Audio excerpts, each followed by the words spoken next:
It was a heartbreaking moment that reduced Ekin-Su Culculoglu to tears during a visit to her family's devastated homeland. A little girl, a victim of the earthquake that killed more than 50,000 people in Turkey, clung desperately to the Love Island and Dancing on Ice star and made what she thought was a simple request. Ekin-Su said, "She wanted me to stay and be her mum because she had lost hers. I couldn't hold my tears in. It felt very overwhelming."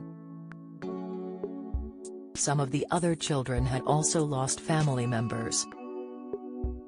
"I wish I could have taken them back to England. They feel alone and need love and support." Ekin-Su, 28, was born in London and grew up in Lawton, Essex, but feels close to her family roots. She also holds Turkish citizenship after living in Istanbul for 2 years. So she is back in the country 3 months after the disaster, to visit relatives and do whatever she can to help. She joined British Red Cross workers in the southern province of Hatay to help with the ongoing relief mission. The star pitched in with workers making thousands of meals by stirring giant pans of life-saving broth. And she dropped in on a children's psychology session, where kids were drawing pictures to help express their feelings about losing loved ones. They ended up drawing on Ekin-Su. They also played with her hair and posed for selfies with a star, who was in a Turkish soap opera before she found fame in the UK. Psychologist Hussein Ersland, 31, said, "All of them lost someone close. But children don't know how to mourn and they are working on this. They are scared another earthquake will happen and it's difficult for them to process. They are suffering from anxiety. It is anticipated this will continue for a long time." The catastrophe, described as Europe's worst natural disaster for a century by the World Health Organization, began in the early hours of February 6 with a series of tremors, including the first 2 which measured a massive 7.7 and 7.6 on the Richter scale. They were followed by more than 11,000 aftershocks that left 107,200 people injured and at least 300,000 buildings damaged or destroyed. More than 2.3 million Turks remain displaced, with most now living in camps where the threat of disease, including cholera, looms large. Shocked Ekin-Su visited deserted neighborhoods, where giant mounds of rubble are still piled beside endless rows of buildings that look like they have been blown up. Among those she spoke to in the shadow of the carnage was cleaner Hayri Kush, 31, who was out walking with her 2 youngest children, Kuma, 6, and Akran Mina, 3. Their old home is due to be demolished, so they are living in a tent.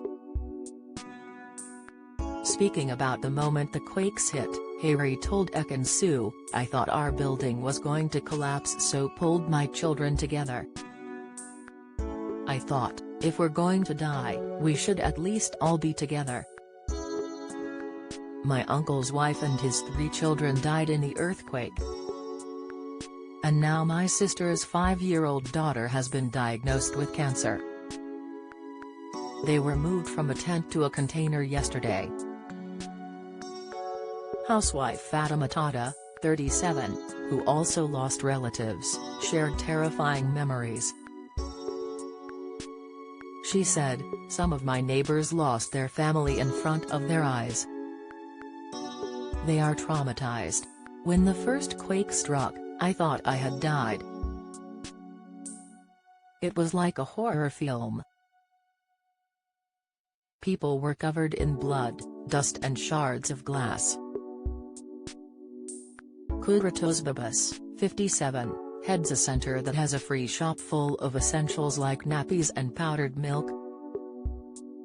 He lost a staggering 25 relatives in the horror, including his mum Gulsran, 77. But he told Ekin-Su, "My situation is not a unique thing here. There were dead mothers in the streets still hugging their children. It is estimated the damage will cost the Turkish government $103.6 billion to repair, and it is expected even more bodies will be found under the rubble." But Kudret insisted the area, on one of the most active fault systems in the world, will be rebuilt. He said, "We will reconstruct our homes. The people here are determined not to give up."